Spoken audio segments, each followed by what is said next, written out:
Stephanie Esquivel continues our team coverage now from Lexington County. Stephanie, what are you seeing? I'm here off of Wise Ferry Road, and much of what we're seeing are those down trees covering the roadways. Here behind me, if you can see, there's actually a very large tree covering both lanes. They haven't had this dumpster emptied in at least 2 weeks. And she's not the only customer complaining about the service. The aftermath of Hurricane Harvey has left the city of Deweyville practically underwater. As you can see here behind me, roads are still being blocked by trash and debris everywhere. There's also down power lines, so they don't want you driving through here, they don't want you getting hurt, and they don't want you causing traffic. Yeah, well, despite so much loss to so many families, Van Zandt County did not get any financial assistance from the federal government. Now, that's because the tornado damage did not reach the amount of money required to get that help. You will also have to provide a supporting document. Now, that can include an expired Texas license or personal identification card, a voter registration card. Spring is finally here. Yes, and the sun is out, and East Texans are really excited about it. Today I got to hit the streets to find out what you like the most about the season. It actually really is a lot of fun, and I think what makes it so fun is that you don't know what direction you're in. Like right now we're sideways again and upside down at the same time. The Good family has had plenty of heartbreak in the past few years. Exactly 18 months before the tornadoes, they had to say goodbye to their youngest son, Zach. The 23-year-old died after falling off a third-story balcony. Now, their faith grew with his death, and it was also their faith that helped them move forward when they nearly lost it all in April. I heard all the windows just shatter, and then the walls were ripping up, and it was deafening. April 29, 2017, Charlotte Good was pulled out of her house by an EF4 tornado. And then something hit me in the head so hard. It felt like my head was going to explode, and I thought, okay, I'm going to wake up with Jesus. Her husband, Don Paul, was on shift at the Garland Fire Department. Unable to reach Charlotte, he says he knew something was wrong. That's when he contacted a neighbor who lived down the road. He said, Don, a tornado has come through here, and it hit us very hard. He said half of his house was gone. He said, let me roll around the corner and see what I can see up there. And he came back on the phone and said, Don, your house is gone. Don Paul rushed home but was never able to get there due to the down power lines and trees covering the road. That's where the house was, right there. And I was found somewhere up in this area. He says, thankfully, a family friend was able to pick Charlotte up and help her until he could get through. I didn't have any broken bones other than my nose.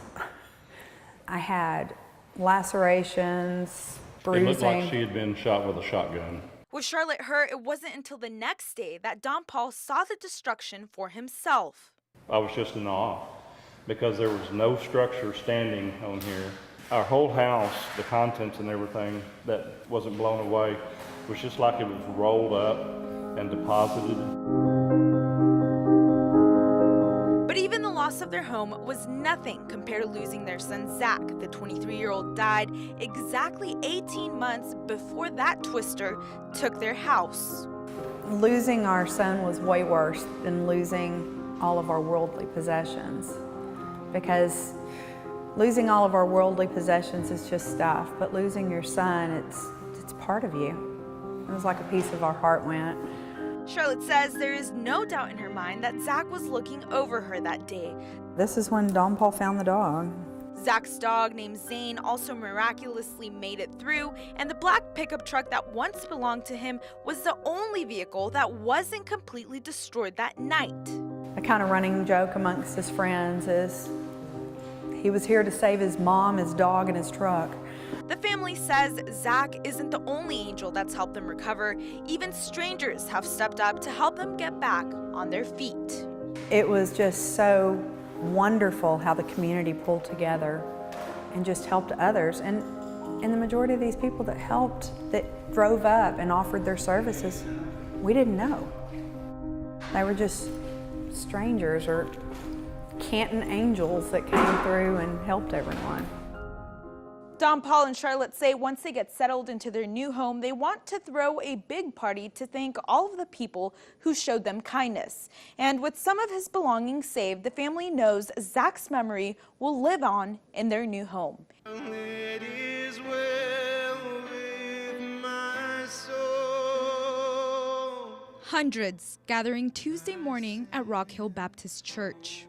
We're here to remember a life well lived. I remember the life of Trevor Morris, and it's evident by your presence here that Trevor made an impact in a lot of lives. Sharing their favorite memories of Pastor Trevor Morris and the qualities they say they will miss the most. What drew me to him was the passion that he had.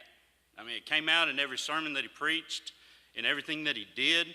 Morris not only impacted the lives of family and friends, but the lives of his entire community.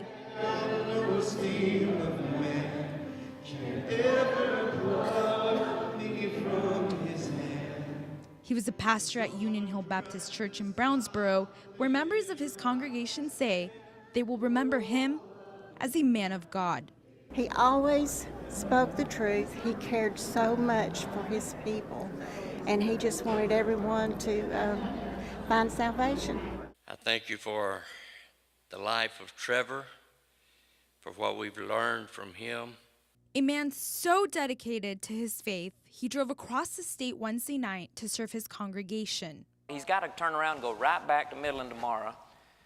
And as it turned out, he ended up taking a plane instead of driving. Not knowing that trip would be his last. Trevor came back Wednesday because he had an appointment on Thursday.